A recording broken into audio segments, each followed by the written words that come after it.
When you were younger, what career path did you naturally just go towards? Being a writer was a big thing for me, and writing is something that has always just come very naturally to me. So when I left high school, the first thing that I did was enroll in a degree, a Bachelor of English and Writing.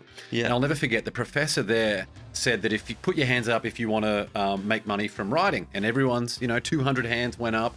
And he said, let me be clear, you will not make any money from writing. And I thought, wow, that's interesting. Not what I was expecting. Yeah, exactly. Not what I was expecting to hear from the professor.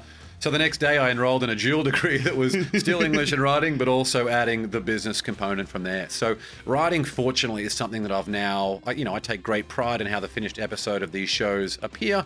That's able to leverage my writing background. Same with now I've got 3 best-selling books out available in, I think, 14 languages around the world. So writing has always been very, very close to my heart. It's just taken me a long way to figure out how I can use that in a business sense. What's been the toughest thing in writing for you? I mean, so many authors, even successful authors like yourself, struggle. What's been your struggle you've had to overcome? I don't really get things like writer's block and everything else. I am pretty good. To me, one of the biggest shifts was doing my most creative work in the morning as the priority. So recognizing where was the time in the day when I had the most energy, and then using that for my most creative work.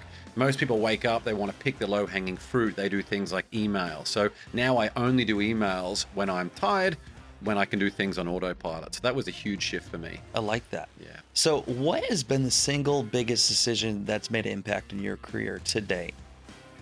Probably the decision to get good at relationships. And that has come through a big focus on communication, a big focus on personal development, and having some type of specialized knowledge that I can go and give other people. Because you can go and connect with a whole bunch of people, but if you don't have any type of value that you can provide them, or you don't have a platform to be able to access their genius, it's going to be much harder to do that. So I had expertise and now have expertise in a bunch of different areas, and having the show, we're here for episode 100 of the Win the Day podcast, it means that if I connect with someone who's really influential, as you and I, we have the opportunity to do on a very regular basis, then I can bring those people into the Win the Day podcast. We can have an amazing conversation for 1 hour. We get along really well, and that opens up a whole bunch of connections through them. I can give them video assets, and that's where if there's someone else who I want to get on the show, either I can suggest that to them or they suggest those guests to me.